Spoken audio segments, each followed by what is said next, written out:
সকলোকে LPNME sir YouTube চেনেললৈ স্বাগতম জনাইছোঁ। আজি আমি পঢ়িম ৬ষ্ঠ শ্ৰেণীৰ অসমীয়া কিতাপৰ পাঠ নম্বৰ ৮, যাৰ নাম হৈছে বিৰুভালা ৰাভা। এই পাঠটি তোমালোকে পোনপ্ৰথমে ভালকৈ পঢ়ি ল'বা, কাৰণ পাঠটোৰ ভিতৰৰ পৰা তোমালোকৰ পৰীক্ষাত প্ৰশ্ন আহিব পাৰে। সেইবাবে তোমালোকে পাঠটি পোনপ্ৰথমে ভালকৈ পঢ়ি ল'বা। আৰু চোৱা, এই পাঠটিৰ পিছফালে বিৰুবালা ৰাভাৰ বিষয়ে দিয়া আছে। জন্ম কিমান চনত হৈছিল? 1949 খ্ৰীষ্টাব্দৰ 5 ফেব্ৰুৱাৰী। জন্মস্থান ঠাকুৰবিলা, গোৱালপাৰা। পিতৃৰ নাম কলেয়াৰাম ৰাভা, মাতৃৰ নাম সাগৰবালা ৰাভা। শিক্ষানুষ্ঠান ঠাকুৰবিলা প্ৰাথমিক বিদ্যালয়। শিক্ষাগত অৰ্হতা পঞ্চম শ্ৰেণী। ইয়াৰ পৰা চাই তোমালোকে বিৰুবালা ৰাভাৰ বিষয়ে পঢ়ি ল'বা।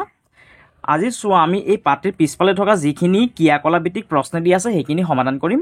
চোৱা, 1 নম্বৰ প্ৰশ্নটো কি কৈছে? তলত দিয়া প্ৰশ্নসমূহৰ শুদ্ধ উত্তৰটো বাছি উলিয়াই সঠিক বৃত্তটো পূৰ কৰা।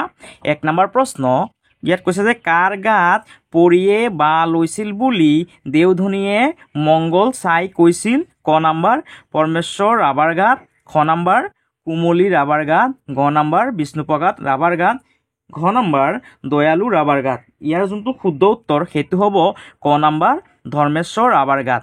যেহেতু ক নম্বৰ অপশ্যনটো শুদ্ধ, সেইবাবে আমি ইয়াত ক নম্বৰ বৃত্তটো আমি এইদৰে গোল কৰি দিম, অৰ্থাৎ পূৰ কৰি দিম। এইটো হ'ল আমাৰ 1 নম্বৰ প্ৰশ্নৰ উত্তৰ। ইয়াৰ পিছত চোৱা, 2 নম্বৰটো কি কৈছে? অসম ডাইনী অপৰাধ প্ৰতিৰোধ নিষিদ্ধ আৰু সুৰক্ষা আইন কেতিয়া প্ৰণয়ন কৰা হৈছিল? ক নম্বৰ 2011 খ্ৰীষ্টাব্দত, খ নম্বৰ 2017 খ্ৰীষ্টাব্দত, গ নম্বৰ 2015 খ্ৰীষ্টাব্দত, ঘ নম্বৰ 2021 খ্ৰীষ্টাব্দত। ইয়াৰ যোনটো শুদ্ধ উত্তৰ সেইটো হ'ল গ নম্বৰ 2015 খ্ৰীষ্টাব্দত কি কৰা হৈছিল? অসম ডাইনী অপৰাধ আইন প্ৰণয়ন কৰা হৈছিল। যেহেতু ইয়াত গ নম্বৰ অপশ্যনটো শুদ্ধ, সেইবাবে ইয়াত আমি কি কৰিম? এই ইয়াত থকা গ নম্বৰ বৃত্তটো গোল কৰি দিম। এইদৰে গ নম্বৰ ঘৰটো কি কৰিবা? গোল কৰি দিবা। এইটো হ'ল আমাৰ 2 নম্বৰ প্ৰশ্নৰ উত্তৰ। এতিয়া 2 নম্বৰ প্ৰশ্নটো চোৱা, কি কৈছে? তলত দিয়া প্ৰশ্নকেইটাৰ উত্তৰ কোৱা আৰু লিখা। ক নম্বৰ প্ৰশ্ন, বিৰুবালা ৰাভাৰ কেনেধৰণৰ স্বভাৱে সকলোকে আকৰ্ষিত কৰিছিল? চোৱা, ইয়াত বিৰুবালা বানানটো ভুল হৈ আছে। তোমালোকে বিৰুবালা বানানটো এইদৰে লিখিবা, বি ৰয়েৰু ব বা ল আকাৰে লা, বিৰুবালা। য'ত য'ত তোমালোকে এই ধৰণে বিৰুবালা বানানটো দেখিবলৈ পাবা, তাত তোমালোকে এইদৰে বিৰুবালা বানানটো লিখি ল'বা। ইয়াত ভুলকে দিয়া আছে, তোমালোকে এইদৰে শুধৰাই ল'বা অলপ। বিৰুবালা ৰাভাৰ কেনেধৰণৰ স্বভাৱে সকলোকে আকৰ্ষিত কৰিছিল? ইয়াৰ উত্তৰটো লিখিবা, বিৰুবালা ৰাভাৰ নম্ৰ স্বভাৱে সকলোকে আকৰ্ষিত কৰিছিল। এইটো হ'ল আমাৰ ক নম্বৰ প্ৰশ্নৰ উত্তৰ। তোমালোকে ইয়াৰ পৰা চাই লিখি ল'বা। তাৰপিছত চোৱা, খ নম্বৰ প্ৰশ্নটো কি কৈছে? বিৰুবালা কিয় শিক্ষকৰ প্ৰিয় পাত্ৰ আছিল? ইয়াৰ উত্তৰটো লিখিবা, বিৰুবালা ৰাভা পঢ়া শুনাৰ লগতে বিদ্যালয়ৰ যিকোনো কামতে আগৰণুৱা আছিল বাবে শিক্ষকৰ প্ৰিয় পাত্ৰ আছিল। এইটো হ'ল আমাৰ খ নম্বৰ প্ৰশ্নৰ উত্তৰ। য'ত য'ত তোমালোকে এই ধৰণে বিৰুবালা বানানটো দেখিবলৈ পাবা, এই বিৰুবালা এই বানানটো নিলিখি পেলাই তোমালোকে এই ধৰণে বিৰুবালা বানানটো লিখি ল'বা। এইটো হ'ল আমাৰ খ নম্বৰ প্ৰশ্নৰ উত্তৰ। ইয়াৰ পিছত চোৱা, গ নম্বৰ প্ৰশ্নটো কি কৈছে? গ নম্বৰ কৈছে যে বিৰুবালা ৰাভাৰ লগত ডাইনী বিশ্বাস বিৰোধী অভিযানত অংশগ্ৰহণ কৰা সংগঠনটোৰ নাম কি আছিল? ইয়াৰ উত্তৰটো লিখিবা, বিৰুবালা ৰাভাৰ লগত ডাইনী বিশ্বাস বিৰোধী অভিযানত অংশগ্ৰহণ কৰা সংগঠনটোৰ নাম আছিল অসম মহিলা সমতা ছ'চাইটি। এইটো হ'ল আমাৰ গ নম্বৰ প্ৰশ্নৰ উত্তৰ। ইয়াৰ পৰা চাই লিখি ল'বা তোমালোকে। ইয়াৰ পাছত চোৱা, ঘ নম্বৰ প্ৰশ্নটো কি কৈছে? বিৰুবালা ৰাভাৰ মিছন বিৰুবালা অভিযানক অসম চৰকাৰে কি হিচাপে স্বীকৃতি দিছিল? ইয়াৰ উত্তৰটো লিখিবা, বিৰুবালা ৰাভাৰ মিছন বিৰুবালা অভিযানক অসম চৰকাৰে ৰাজ্যিক অভিযান হিচাপে স্বীকৃতি দিছিল। এইটো হ'ল আমাৰ ঘ নম্বৰ প্ৰশ্নৰ উত্তৰ। তোমালোকে ইয়াৰ পৰা চাই ধুনীয়াকৈ লিখি ল'বা। ইয়াৰ পাছত ঙ নম্বৰ প্ৰশ্নটো চোৱা, কি কৈছে? ৰাজ্য চৰকাৰে বিৰুবালা ৰাভালৈ কি বঁটা আগবঢ়াইছিল? অৰ্থাৎ আমাৰ অসম চৰকাৰে বিৰুবালা ৰাভালৈ কি বঁটা প্ৰদান কৰিছিল? সেয়া উত্তৰটো লিখিবা, ৰাজ্য চৰকাৰে বিৰুবালা ৰাভালৈ সতী সাধনী বঁটা আগবঢ়াইছিল। এইটো হ'ল আমাৰ ঙ নম্বৰ প্ৰশ্নৰ উত্তৰ। তাৰপিছত চোৱা, প্ৰথম নম্বৰ প্ৰশ্নটো কি কৈছে? কৈছে যে ভাৰত চৰকাৰে বিৰুবালা ৰাভাক কি সন্মান যাচিছিল? ইয়াৰ উত্তৰটো লিখিবা, ভাৰত চৰকাৰে বিৰুবালা ৰাভাক পদ্মশ্ৰী সন্মান যাচিছিল। এইটো হ'ল আমাৰ প্ৰথম নম্বৰ প্ৰশ্নৰ উত্তৰ। তোমালোকে ইয়াৰ পৰা চাই লিখি ল'বা। ইয়াৰ পাছত চোৱা, 3 নম্বৰ প্ৰশ্নটো কি কৈছে? তলত দিয়া প্ৰশ্নবোৰৰ উত্তৰ আলোচনা কৰি কোৱা আৰু লিখা। 3 নম্বৰৰ ক প্ৰশ্ন, বিৰুবালা ৰাভাই ডাইনী বিশ্বাসৰ কবলৰ পৰা সমাজখন কিয় মুক্ত কৰাৰ পণ লৈছিল? ইয়াৰ উত্তৰ লিখিবা, বিৰুবালা ৰাভাৰ বৰপুত্ৰ ধৰ্মেশ্বৰৰ ঘটনাটোৱে তেওঁৰ জীৱনত গভীৰ প্ৰভাৱ পেলাইছিল। তেওঁ এটা কথাত নিশ্চিত হৈছিল যে বৰপুত্ৰ ধৰ্মেশ্বৰৰ বিষয়ে দেওধনীয়ে কোৱা সকলো কথা মিছা আছিল।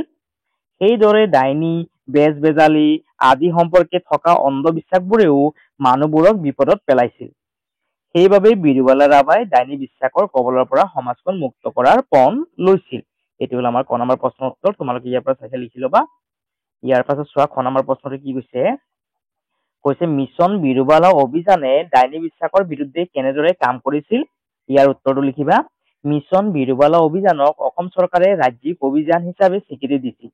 এই অভিযানৰ যোগেদি বিৰুবালা ৰাভাই ডাইনী বিশ্বাসৰ বলি হোৱা 50ৰো অধিক লোকৰ জীৱন ৰক্ষা কৰিলে। লগতে ব্যক্তিগত প্ৰচেষ্টাৰেও তেওঁ 35 গৰাকী লোকৰ প্ৰাণ ৰক্ষা কৰিলে। ইয়াৰ বাবে এই অভিযানে সমগ্ৰ অসমৰ মানুহৰ দৃষ্টি আকৰ্ষণ কৰিছিল। এইটো হ'ল আমাৰ খ নম্বৰ প্ৰশ্নৰ উত্তৰ। তোমালোকে ইয়াৰ পৰা চাই ধুনীয়াকে লিখি ল'বা। ইয়াৰ পিছত চোৱা 4 নম্বৰ প্ৰশ্নটো কি কৈছে যে বিৰুবালা ৰাভাৰ জীৱনৰ বিষয়ে 10টা বাক্য লিখা। উত্তৰ বিৰুবালা ৰাভাৰ জীৱনৰ বিষয়ে 10টা বাক্য হ'ল 1 নম্বৰ বিৰুবালা ৰাভাই 1949 খ্ৰীষ্টাব্দৰ 5 ফেব্ৰুৱাৰী তাৰিখে জন্মগ্ৰহণ কৰিছিল। 2 নম্বৰ বিৰুবালা ৰাভাৰ পিতৃৰ নাম কলেয়াৰাম ৰাভা আৰু মাতৃৰ নাম সাগৰবালা ৰাভা আছিল। 3 নম্বৰ বাক্য বিৰুবালা ৰাভাই 5ম শ্ৰেণীলৈকে আনুষ্ঠানিক শিক্ষা গ্ৰহণ কৰিছিল। অৰ্থাৎ বিৰুবালা ৰাভাই 5ম শ্ৰেণীলৈকেহে পঢ়িছিল। ইয়াৰ পিছত চোৱা 4 নম্বৰ বাক্য বিৰুবালা ৰাভা সৰুৰে পৰা বৰ অমায়িক আৰু নম্ৰ স্বভাৱৰ আছিল। 5 নম্বৰ বাক্য বিৰুবালা ৰাভা এগৰাকী সম্পূৰ্ণৰূপে বিজ্ঞানসন্মত দৃষ্টিভংগীৰ অধিকাৰী মহিলা আছিল। 6 নম্বৰ বাক্য চোৱা ইয়াত প্ৰতিটোতে বিৰুবালা বানানটো ভুল হৈ আছে। তোমালোকে বিৰুবালা বানানটো এইদৰে লিখিবা। বিৰুবালা তোমালোকে বানানটো এইদৰে লিখিবা বিৰুবালা বানানটো।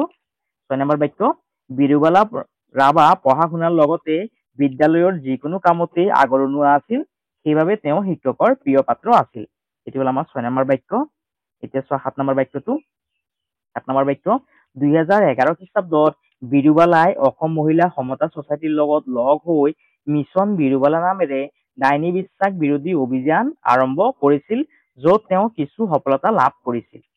8 নম্বৰ বাক্য 1964 খ্ৰীষ্টাব্দত বিৰুবালা ৰাভাই চণ্ডীচৰণ ৰাভাৰ সৈতে বিবাহ সম্পন্ন হয়। 9 নম্বৰ বাক্য বিৰুবালা ৰাভাই তেওঁৰ জীৱনকালত সতী সাধনী বঁটা, পদ্মশ্ৰী, সুধাকান্ত ডক্টৰ ভূপেন হাজৰিকা, সংহতি বঁটা আদি বহুতো বঁটা লাভ কৰিবলৈ সক্ষম হৈছিল। 10 নম্বৰ বাক্য ইয়াৰ পৰা চাই লিখিবা যে বিৰুবালা ৰাভাই 2024 খ্ৰীষ্টাব্দৰ 13 মে তাৰিখে মৃত্যুবৰণ কৰে। এইটো আছিল আমাৰ 4 নম্বৰ প্ৰশ্ন উত্তৰ। এতিয়া চোৱা 5 নম্বৰ প্ৰশ্নটো কি কৈছে অন্ধবিশ্বাসে মানুহক কিদৰে বিপদত পেলাই তলত আলোচনা কৰা। ইয়াৰ উত্তৰটো লিখিবা এইদৰে লিখিবা। উত্তৰ অন্ধবিশ্বাসে মানুহক বিভিন্ন ধৰণে বিপদত পেলাব পাৰে। আধুনিক চিকিৎসাৰ পৰিৱৰ্তে যাদু মন্ত্ৰ, ঝাৰ ফুক আদিৰ ওপৰত বিশ্বাস কৰাৰ ফলত কঠিন ৰোগ ভয়ংকৰ অৱস্থালৈ গৈ পৰে। কিছুমান ৰোগীয়ে সময়মতে চিকিৎসা নোপোৱাৰ বাবে মৃত্যুমুখত পৰিবলগীয়া হয়। এই অন্ধবিশ্বাসৰ ফলত সৃষ্টি হয় কুসংস্কাৰ, যিয়ে সমাজৰ উন্নতিৰ পথত বাধা সৃষ্টি কৰে। অন্ধবিশ্বাসৰ পৰিৱৰ্তে বৈজ্ঞানিক মনোবৃত্তিৰে কথাবোৰ চালি জাৰি চাব লাগে। অন্ধবিশ্বাসৰ বাবে মানুহৰ জীৱন, ধন, সমাজ আনকি দেশৰো ক্ষতি হয়। ইয়াৰ পৰা চাইছে তোমালোকে 5 নম্বৰ উত্তৰটো ধুনীয়াকে লিখি ল'বা। ইয়াৰ পাছত চোৱা যেতিয়া আমি পাঠটো পঢ়িছিলো তাত আমি এটা শব্দ পাইছিলো ধৰ্মেশ্বৰ। এই ধৰ্মেশ্বৰ শব্দটোত 2টা শব্দ যোগ হৈ আছে। এটা হৈছে ধৰ্ম আৰু আনটো হৈছে ঈশ্বৰ। এই 2টা শব্দ যোগ হৈ এটা শব্দ গঠন কৰিছে যাৰ নাম হৈছে ধৰ্মেশ্বৰ। আৰু এই যে 2টা শব্দ লগ লাগি এটা শব্দ গঠন হৈছে ইয়াকে সন্ধি বুলি কোৱা হয়। তোমালোকক পৰীক্ষাত প্ৰশ্ন আহিব পাৰে যে সন্ধি কাক কয়। তেতিয়াহ'লে তোমালোকে এই লাইনটো লিখিবা এটা শব্দৰ শেষৰ বৰ্ণৰ লগত আৰু আন এটা শব্দৰ আদি বৰ্ণৰ মিলনক সন্ধি বোলে। এই লাইনটো তোমালোকে লিখি দিবা। অৰ্থাৎ চোৱা ইয়াত কি আছে নীল যোগ অচল 2টা লগ লাগি কি হৈছে নীলাচল। এতিয়া চোৱা এই নীল শব্দটোৰ পিছফালে কি আছে ল আছে আৰু অচল শব্দটোৰ পোনপ্ৰথমে কি আছে অ আছে। এই 2টা শব্দ লগ লাগি কি হৈছে নীলাচল হৈছে আৰু ইয়াকে কি বুলি কোৱা হয় সন্ধি বুলি কোৱা হয়। তোমালোকক পৰীক্ষাত আহিব পাৰে সন্ধি কাক কোৱা হয়। তেতিয়াহ'লে তোমালোকে এইটো লিখিবা এটা শব্দৰ শেষৰ বৰ্ণৰ লগত আৰু আন এটা শব্দৰ আদি বৰ্ণৰ মিলনক সন্ধি বোলে। এই লাইনটো তোমালোকে ভালকে পঢ়ি ল'বা, পৰীক্ষাত সুধিব পাৰে। আৰু চোৱা সন্ধি কেই প্ৰকাৰ আমাৰ ইয়াত দিয়া আছে। সন্ধি কেই প্ৰকাৰ? সন্ধি হৈছে 3 প্ৰকাৰ। এটা হৈছে হৰ সন্ধি, আনটো হৈছে ব্যঞ্জন সন্ধি আৰু এটা হৈছে বিসৰ্গ সন্ধি। পৰীক্ষাত আহিব পাৰে যে সন্ধি কেই প্ৰকাৰ। তেতিয়াহ'লে তোমালোকে লিখিবা যে সন্ধি 3 প্ৰকাৰ। এটা হৈছে হৰ সন্ধি, ব্যঞ্জন সন্ধি আৰু বিসৰ্গ সন্ধি। এইটো ভালকে তোমালোকে পঢ়ি ল'বা কাৰণ পৰীক্ষাত প্ৰশ্ন আহিব পাৰে ইয়াৰ পৰা। এতিয়া চোৱা হৰ সন্ধি কাক কোৱা হয়? যদি পৰীক্ষাত আহে হৰসন্ধি কাক কোৱা হয় তেতিয়াহ'লে তোমালোকে লিখিবা এটা হৰবৰ্ণৰ লগত আন এটা হৰবৰ্ণৰ মিলনত হোৱা সন্ধি হৰসন্ধি বোলে। ইয়াত চোৱা এইখিনি উদাহৰণখিনি দিয়া আছে, হৰসন্ধিৰ উদাহৰণ দিয়া আছে। এতিয়া চোৱা 6 নম্বৰ প্ৰশ্নটো কি কৈছে, তলত দিয়া সন্ধিবোৰ ভাঙি লিখা। চোৱা ইয়াৰ উত্তৰটো মই আগতে ইয়াত লিখি থৈছিলো। 6 নম্বৰ, তলত দিয়া সন্ধিবোৰ ভাঙি লিখা। উত্তৰ, খ্ৰীষ্টাব্দটো আমি কেনেকে লিখিম, খ্ৰীষ্ট যোগ অব্দ সমান সমান কি হ'ব, খ্ৰীষ্টাব্দ। হিমালয়, হিমালয়ৰ যোনটো সন্ধি ভাঙিব লাগে সেইটো ভাঙিবা এইদৰে, হিম যোগ আলয় হিমালয়। অতীত, অতি যোগ ঈদ অতীত। স্বেচ্ছা, স্ব যোগ ইচ্ছা স্বেচ্ছা। নবোদয়, নৱ যোগ উদয় সমান সমান কি হ'ব, নবোদয়। এইটো হ'ল আমাৰ 6 নম্বৰ প্ৰশ্নৰ উত্তৰ। তোমালোকে ইয়াৰ পৰা চাইছে সন্ধিখিনি ভালকে লিখি ল'বা। ইয়াৰ পাছত চোৱা, ইয়াত দিয়া আছে ব্যঞ্জন সন্ধি কাক বোলে। যেতিয়া তোমালোকক প্ৰশ্ন সুধিব ব্যঞ্জন সন্ধি কাক কোৱা হয়, তেতিয়াহ'লে তোমালোকে লিখিবা যে ব্যঞ্জন বৰ্ণৰ লগত স্বৰবৰ্ণ বা ব্যঞ্জন বৰ্ণৰ লগত ব্যঞ্জন বৰ্ণ মিলি হোৱা সন্ধি ব্যঞ্জন সন্ধি বোলে। আৰু ইয়াৰ উদাহৰণখিনি ইয়াত দিয়া আছে, তোমালোকে ইয়াৰ পৰা চাই ল'বা, পৰীক্ষাত প্ৰশ্ন আহিব পাৰে। এতিয়া চোৱা 7 নম্বৰত কি কৈছে, কৈছে যে তলত দিয়া সন্ধিবোৰ ভাঙি লিখা। উত্তৰ, তদুপৰি, তদুপৰিটো তোমালোকে এইদৰে লিখিবা, তদ যোগ উপৰি সমান সমান কি হ'ব, তদুপৰি। সম্পূৰ্ণ, সম যোগ পূৰ্ণ সমান সমান সম্পূৰ্ণ। উদ্ধাৰ, উদ যোগ দাৰ উদ্ধাৰ। সংহতি, সম যোগ সতি সংহতি। চলচ্চিত্ৰ, চলত যোগ চিত্ৰ সমান সমান কি হ'ব, চলচ্চিত্ৰ। ইয়াৰ পৰা চাইছে তোমালোকে 7 নম্বৰৰ সন্ধিখিনি লিখি ল'বা। ইয়াৰ পাছত 8 নম্বৰটো চোৱা, তলত দিয়া শব্দবোৰ সন্ধি অনুসৰি তালিকাভুক্ত কৰা। উত্তৰ, ইয়াত হৰসন্ধি, ইয়াত ব্যঞ্জন সন্ধি। অৰ্থাৎ ইয়াত যে শব্দখিনি দিয়া আছে এইখিনি কি সন্ধি হয়, সেইমতে আমি হৰসন্ধি হ'ব নে ব্যঞ্জন সন্ধি হ'ব সেইমতে আমি লিখিবগৈ লাগিব। এতিয়া চোৱা, ইয়াত লিখা আছে, প্ৰথম শব্দটো লিখা আছে সচ্চৰিত্ৰ। এতিয়া সচ্চৰিত্ৰটো হ'ব আমাৰ ব্যঞ্জন সন্ধি, সংহাৰটো হ'ব আমাৰ ব্যঞ্জন সন্ধি, মহাশয়টো হ'ব আমাৰ হৰসন্ধি, প্ৰতীক্ষাটো হ'ব হৰসন্ধি, দেৱালয়টো হ'ব হৰসন্ধি, নীলোৎপল হ'ব হৰসন্ধি, সজ্জন হ'ব আমাৰ হৰসন্ধি, তাৰপিছত সংহতি হ'ব আমাৰ ব্যঞ্জন সন্ধি, চন্দ্ৰোদয় হ'ব হৰসন্ধি, সমিতি হ'ব হৰসন্ধি, আৰু সদ্ভাৱ হ'ব আমাৰ ব্যঞ্জন সন্ধি। ইয়াৰ পৰা চাইছে তোমালোকে এইখিনি লিখি ল'বা, হৰসন্ধি কোনখিনি হ'ব আৰু ব্যঞ্জন সন্ধি কোনখিনি হ'ব ইয়াত লিখি ল'বা তোমালোকে ভালকে 8 নম্বৰৰ এনচাৰটো। ইয়াৰ পাছত 9 নম্বৰটো চোৱা, গামোচাত থকা শব্দবোৰ অভিধানত থকাৰ দৰে বৰ্ণনাক্ৰমিকভাৱে লিখা।